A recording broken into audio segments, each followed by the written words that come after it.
तो next question की तरफ बढ़ने से पहले मैं आपको इस ऐप के बारे में बताना चाहता हूँ जिसका नाम है GATE civil engineering question bank. अगर आप गेट की तैयारी कर रहे हैं तो ये ऐप आपके लिए बहुत ही ज़्यादा यूजफुल है। इसमें सभी गेट के प्रीवियस ईयर क्वेश्चंस मिल जाएंगे आपको सिविल इंजीनियरिंग के, ईयर वाइज भी और सब्जेक्ट वाइज भी। तो अगर आप इसको डाउनलोड करना चाहते हैं तो लिंक जो है वो डिस्क्रिप्शन में है। ऑलराइट, जो हमारा थर्ड क्वेश्चन है वो बहुत ही आसान सा है। गेट 2014 में आया था सिविल इंजीनियरिंग में।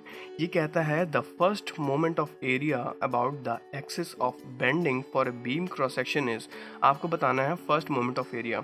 जब मैंने आपको बेंडिंग स्ट्रेस की थ्योरी समझाई थी कि कैसे बेंडिंग स्ट्रेस में क्या क्या चीज़ें होती हैं, तो मैंने आपको बताया था कि फर्स्ट मोमेंट ऑफ एरिया क्या होता है, सेकेंड मोमेंट ऑफ एरिया क्या होता है। ठीक है, अगर आपको ये सब नहीं पता तो मैं आपको थोड़ा सा दोहरा देता हूँ। ये क्वेश्चन है हमारा फोर्थ हो चुका है, ये फिफ्थ है और ये आया था गेट 2014 में।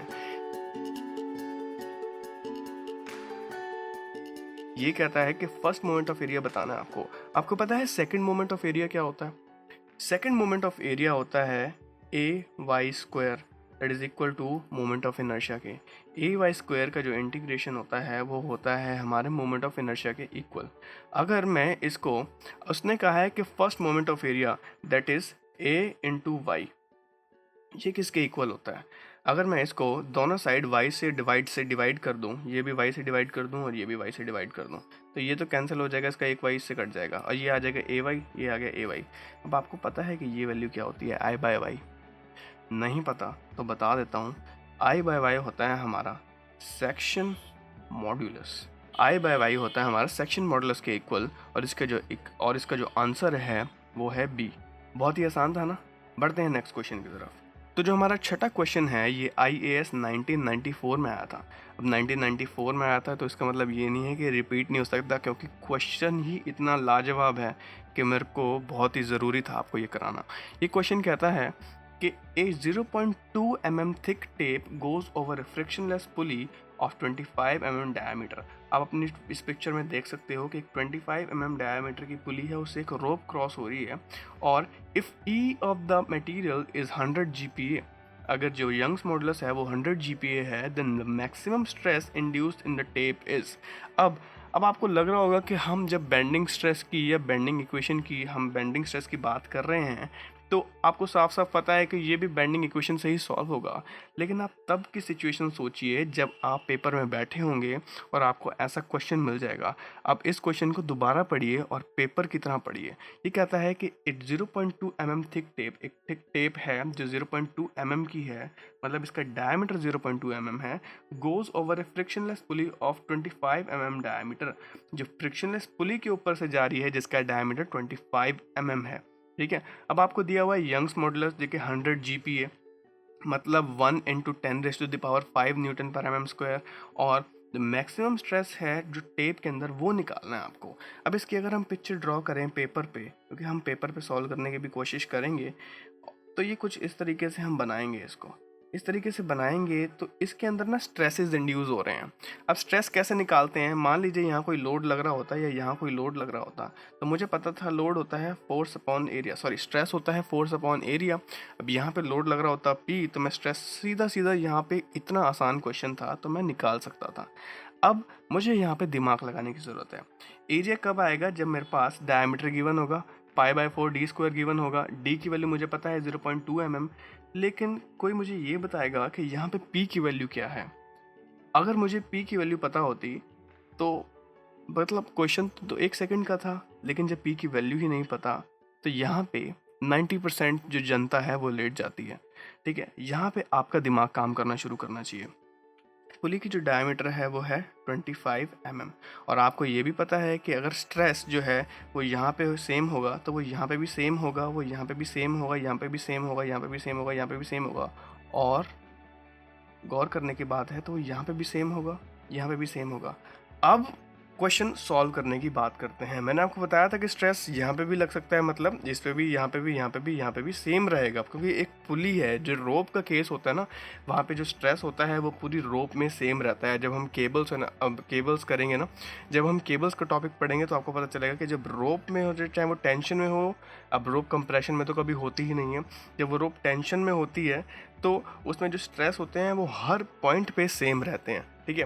तो अब वो यहाँ पे भी सेम है, यहाँ पे भी सेम है, लेकिन हमारे पास काम की क्या चीज़ है, हमें वहाँ पे अपना दिमाग लगाना है। तो यहाँ पे काम की चीज़ है हमारे पास ये 25 mm का डायमीटर वाली पुली। अब आपको पता है कि हम स्ट्रेस और किन किन तरीक़ों से निकाल सकते हैं। हम निकाल सकते हैं शीयर स्ट्रेस से, लेकिन इसने निकाला है कि maximum stress induced in the tape. अब हम शीयर स्ट्रेस से निकाल सकते हैं, लेकिन यहाँ पे शीयर प्रोड्यूस हो रहा है? नहीं हो रहा, क्योंकि रोप खिंच रही है, तो मतलब नॉर्मली खिंच रही है। और नॉर्मल कहाँ से प्रोड्यूस होता है? वो नॉर्मल बेंडिंग स्ट्रेस से प्रोड्यूस होता है। मैंने आपको बताया था कि जो बेंडिंग स्ट्रेसेस होते हैं वो नॉर्मल स्ट्रेसेस प्रोड्यूस करते हैं। तो इस तरीके से हम लिंक करते हैं कि कौन सा फॉर्मूला लगाना यहाँ पे अप्रोप्रिएट रहेगा। अब जब यहाँ पे नॉर्मल स्ट्रेस प्रोड्यूस हो रहा है तो हमने बेंडिंग मोमेंट के बारे में सोचा। अब बेंडिंग मोमेंट के बारे में सोचा तो हमने फिर बेंडिंग स्ट्रेसेस के बारे में सोचा, और फिर इस इक्वेशन के बारे में सोचा कि m/i is equal to sigma by Y. अब हमें क्वेश्चन में गिवन है E, हमें क्वेश्चन में गिवन है 0.2 mm थिक टेप। अब यहाँ से हम क्या निकाल सकते हैं? क्या हमारे पास मोमेंट गिवन है? बिल्कुल नहीं, हमारे पास ना मोमेंट गिवन है, ना हमारे पास मोमेंट ऑफ इनर्शिया गिवन है। तो इसको तो बिल्कुल ही काट देते हैं। लेकिन हमारे पास इस इक्वेशन में एक और पार्ट होता है, जो हमारा तीसरा पार्ट होता है, वो होता है E/r। m/i is equal to sigma by y is equal to E/r। क्या हमें रेडियस ऑफ कर्वेचर पता है? यहाँ पे ये बात ध्यान रखना कि ये रेडियस कौन सा रेडियस होगा? ये रेडियस ऑफ कर्वेचर होगा। इसकी बात अभी मैं करूँगा यहाँ पे। और हमें निकालना है स्ट्रेस, बेंडिंग स्ट्रेस। अब बेंडिंग स्ट्रेस नॉर्मल स्ट्रेस होता है, तो मैक्सिमम स्ट्रेस ही निकालना है। ई हमें पता है। वाई क्या होता है? वाई होता है न्यूट्रल एक्सिस से distance to the maximum fibre. अब इस पुली में थोड़ा सा जूम करते हैं और देखते हैं कि इस पुली के अंदर और इस रोप के अंदर क्या चल रहा है। ये आर जो होता है, ये होता है रेडियस ऑफ कर्वेचर, जो इसके कर्वेचर का रेडियस होता है। इसके कर्वेचर का रेडियस क्या होगा? क्या वो ये होगा? बिल्कुल। जब हम बीम को बेंड करते हैं तो जो रेडियस ऑफ कर्वेचर होता है वो ये होता है, दैट इज आर। उसके न्यूट्रल एक्सिस से उसके सेंटर तक का डिस्टेंस, इसको कहते हैं हम रेडियस ऑफ कर्वेचर। अब इसकी न्यूट्रल एक्सिस कहाँ लाई करेगी? हमें पता है ये जो डिस्टेंस है हमारा, ये कितना है? 0.2 mm। अब 0.2 mm इसकी टोटल थिकनेस है, तो ये जो डिस्टेंस होगा ये होगा 0.1 mm। ठीक है। अब ये 0.1 mm है, और ये टोटल डायमीटर जो है वो 25 mm है। तो 25 का हाफ कितना हो जाएगा? 12.5 प्लस 0.1 दैट इज 12.6। तो R की जो वैल्यू आ गई वो आ गई 12.6 mm। E की वैल्यू हमें गिवन है 100 GPa। अब GPa का क्या मतलब होता है? Giga pascal. और गीगा पास्कल को हमें कन्वर्ट करना है मेगा पास्कल में, क्योंकि जो मेगा पास्कल की यूनिट होती है वो होती है न्यूटन पर mm स्क्वायर। तो मेगा पास्कल में कन्वर्ट करने के लिए 10⁻³ से मल्टीप्लाई करेंगे, तो 1 इंटू 10⁻³ प्लस ये 2 0 और, तो 1 इंटू 10⁵ मेगा पास्कल। ठीक है। E पता चल गया, R पता चल गया। Y क्या होता है? न्यूट्रल एक्सिस से उसके आउटर फाइबर का डिस्टेंस कितना है? 0.1 mm।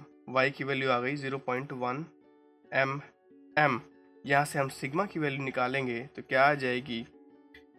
1 इंटू 10⁵, इसमें पुट कर रहा हूँ मैं। Y को ऊपर ले जाऊँगा तो क्या आ जाएगा? 0.1 अपॉन में R की वैल्यू कितनी है? 12.6। तो इसको जब हम सॉल्व करेंगे तो आएगा 793.65 मेगा पास्कल। और ये वैल्यू आ रही है 12.6 का जब हमने रेडियस ऑफ कर्वेचर लिया। ठीक है। तो ये वैल्यू आ रही है 793.65 मेगा पास्कल। और ये किसके इक्वल है? नियरली इक्वल है ये 800 के। और 800 कौन सा आंसर है हमारा? डी ऑप्शन है, 800 मेगा पास्कल। ठीक है। ऑलराइट। तो ये जो क्वेश्चन है आपकी स्क्रीन पे, ये कहता है कि consider a simply supported beam with a uniformly distributed load having a neutral axis as shown for points P on the neutral axis and Q at the bottom of the beam. The state of stress is best represented by which of the following pairs? तो ये आपको दी हुई है beam, और आपको point P दिख रहा होगा बिल्कुल बीचों बीच इस बीम के, जो कि न्यूट्रल एक्सिस पे लाई कर रहा है। और आपको दिख रहा है पॉइंट Q जो बिल्कुल ही बॉटम फाइबर पे है। और ये जो पॉइंट्स हैं ये हाफ लेंथ पे हैं बिल्कुल, मतलब इधर से भी L पे हैं और इधर से भी L डिस्टेंस पे हैं और सिंपली सपोर्टेड बीम है, UDL लग रहा है। तो आपको बताना है कि स्टेट ऑफ स्ट्रेस क्या होगी इन दोनों पॉइंट्स के लिए, ठीक है। अब आप इसके ऑप्शंस देखिए, पहला है इसमें शेयर लग रहा है पूरा पूरा और Q पे लग रहा है नॉर्मल स्ट्रेस, ठीक है। ऑप्शंस नहीं देखते यार, हम सीधा ना क्वेश्चन की तरफ देखते हैं, क्योंकि ऑप्शन देखेंगे तो अभी थोड़ा सा क्वेश्चन समझ लेते हैं पहले। तो यहाँ पे थोड़ा सा कंडीशन को समझ लीजिए, आपको साफ साफ दिख रहा है ना यहाँ पे कि ये जो लोड है इसको दबाने की कोशिश कर रहा है, सैगिंग प्रोड्यूस कर रहा है। सैगिंग प्रोड्यूस करेगा तो नीचे वाला फाइबर टेंशन में होगा और ऊपर वाला फाइबर जो होगा बिल्कुल टॉप मोस्ट फाइबर, मतलब ये वाला, ये कंप्रेशन में होगा। अगर क्यू टेंशन में होगा तो इसका जो डायग्राम बनेगा, जो इसका प्रिंसिपल स्ट्रेस डायग्राम बनेगा, वो कुछ इस तरीके से बनेगा, राइट। ये है क्यू की बात कर रहा हूँ मैं। तो पहले ये देख लीजिए कि क्यू का डायग्राम कहाँ पे है ऐसा। तो ये मिलता है हमको बी ऑप्शन में और सी ऑप्शन में। तो ए और डी तो सीधा सीधा ख़त्म हो जाते हैं। अब हमारे पास ऑप्शन बचता है सी और बी, ठीक है। सी और बी में से देखते हैं कौन जीतता है। तो अब कहता है ये पी। अब अगर इसका हम बेंडिंग स्ट्रेस डायग्राम देखें तो बेंडिंग स्ट्रेस जो है वो मैक्सिमम होता है बिल्कुल सेंटर पे। तो सेंटर पे क्या आएगी इसकी वैल्यू, WL²/8। WL²/8 इसकी वैल्यू आएगी। और जो इसका बेंडिंग स्ट्रेस का डायग्राम बनेगा वो कुछ इस तरीके से बनेगा। ये होगी इसकी सिग्मा टेंसाइल, ये होगी इसकी सिग्मा कंप्रेसिव। डायग्राम पे ध्यान मत देना, ये मैंने इस साइड बनाया होता या इस साइड बनाया होता कोई फ़र्क नहीं पड़ता। डायग्राम में सिर्फ एक स्ट्रेस की स्टेट को रिप्रेजेंट करता है कि किस तरीके का स्ट्रेस है। डायग्राम सिर्फ स्ट्रेस की नेचर को बताता है और कुछ भी नहीं बताता। तो अब क्यू निकाल लिया, पी पे क्या क्या लोड पड़ेगा। बेंडिंग स्ट्रेस की वैल्यू तो भैया 0 हो गई। और जो बेंडिंग स्ट्रेस होता है वो कैसा होता है नेचर में, वो होता है नॉर्मल होता है। और नॉर्मल स्ट्रेस कैसे लग सकता है, पॉइंट पी की बात करूं मैं तो नॉर्मल स्ट्रेस के पास, सॉरी ये सर्कुलर, सॉरी हाँ अब ठीक है। तो नॉर्मल स्ट्रेस की अगर मैं बात करूं तो वो यार एक तो ऐसा लग सकता है, चाहे वो टेंसाइल हो या वो कंप्रेसिव हो, चाहे वो इस तरीके से लग रहा हो या इस तरीके से लग रहा हो। नॉर्मल स्ट्रेस नॉर्मल होता है। अगर ये मेरे पास कोई प्लेन है तो मेरे को स्टेट की स्ट्रेस बतानी हो, जब हम प्रिंसिपल स्ट्रेस की बात करेंगे तो उसमें हम इस तरीके से ही बताते हैं। नॉर्मल स्ट्रेस जो है वो प्लेन के परपेंडिकुलर ही होता है। और ऐसा कौन सा डायग्राम है, ऐसा डायग्राम है हमारे पास बी में, बी और सी में। और ये चीज़ हमको नहीं चाहिए। ये मैं इसीलिए बता रहा हूँ आपको क्योंकि यहाँ पे जो बेंडिंग स्ट्रेस की वैल्यू है वो 0 है। बेंडिंग स्ट्रेस की वैल्यू 0 है तो नॉर्मल स्ट्रेस तो होना ही नहीं चाहिए ना भैया। इस पे नॉर्मल स्ट्रेस नहीं होगा तो कौन सा स्ट्रेस होगा। अब यूडीएल लग रहा है तो शेयर प्रोड्यूस करेगा, शेयर प्रोड्यूस करेगा तो कुछ इस तरह की स्टेट प्रोड्यूस होगी, शेयर करने की कंडीशन प्रोड्यूस होगी। अगर ये इस तरह से प्रोड्यूस होगा तो इसको काउंटरएक्ट करने के लिए एक शेयर स्ट्रेस और प्रोड्यूस होना चाहिए, तो जो इस डायरेक्शन में लगेगा। क्योंकि अगर ये इसी डायरेक्शन में लगेगा और ये ना लगे तो भैया ये तो रोटेट ही करता चला जाएगा। तो इस वजह से इसकी रोटेशन को रोकने के लिए एक और शेयर स्ट्रेस लगेगा जो कि इसको एंटी क्लॉकवाइज, जो कि इसकी क्लॉकवाइज लगेगा और इसको काउंटरएक्ट करेगा। तो ऐसी कंडीशन कौन से ऑप्शन में बन रही है, वो है हमारा सी ऑप्शन। तो मतलब ये फिगर सही है और ये फिगर सही है और बी ऑप्शन हमारा बिल्कुल गलत है और सी ऑप्शन बिल्कुल सही है। तो सी को आप टिक कर लीजिए और इसकी स्क्रीनशॉट ले लीजिएगा, जितने भी मैंने अभी पेजेस बनाए हैं और इनके स्क्रीनशॉट ले लीजिएगा, ताकि आप बार बार कहते हैं नोट्स नोट्स नोट्स, तो यही नोट्स हैं और इन्हीं से ही आपकी ज़िंदगी है, राइट।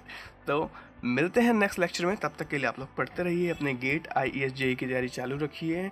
मिलते हैं नेक्स्ट लेक्चर में और क्वेश्चंस के साथ।